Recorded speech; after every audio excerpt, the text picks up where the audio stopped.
Pour réaliser les tests cutanés, nous avons besoin du matériel suivant: une boîte de batterie standard de flacons d'allergènes, du coton, de l'alcool,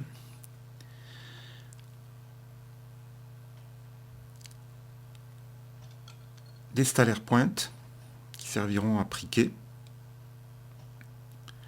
un stylo marqueur pour mesurer la surface de la réaction et une réglette qui permet de mesurer le diamètre.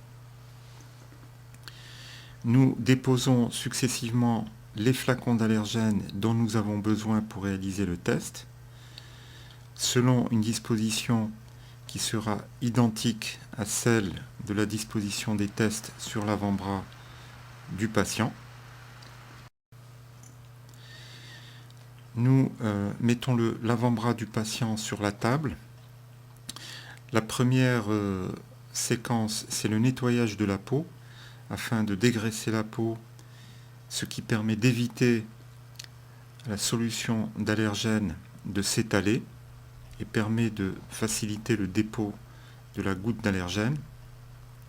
Il faut bien nettoyer, bien essuyer les traces d'alcool qui peuvent être irritantes au moment de la réalisation du prick.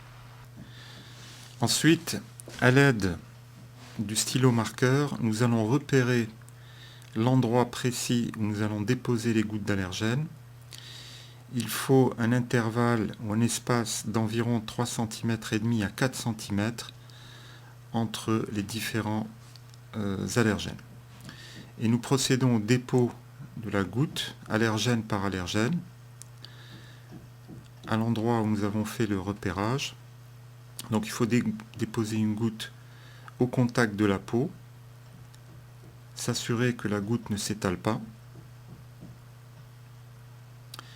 Nous allons ensuite ouvrir un blister de stalaire pointe qui contient environ 10 pointes. La stalaire pointe est en plastique, elle est composée d'une petite pointe de 1 mm qui permet de piquer à travers la goutte sans faire saigner. Nous changeons effectivement de stalaire pointe pour chaque allergène. Il faut piquer de manière relativement ferme.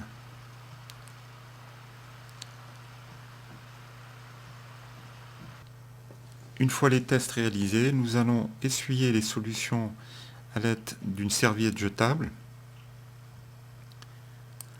Et ensuite, nous allons procéder à la lecture 15 minutes plus tard à l'aide de la réglette millimétrée en mesurant uniquement le diamètre de la papule. Nous allons reporter les résultats de cette mesure sur la feuille de test. On peut également entourer la papule à l'aide du marqueur, ce qui permet de faciliter la mesure de la réaction. On voit ici une réaction très importante et ici le témoin positif. Et enfin, ne pas oublier d'effacer les traces de marqueur.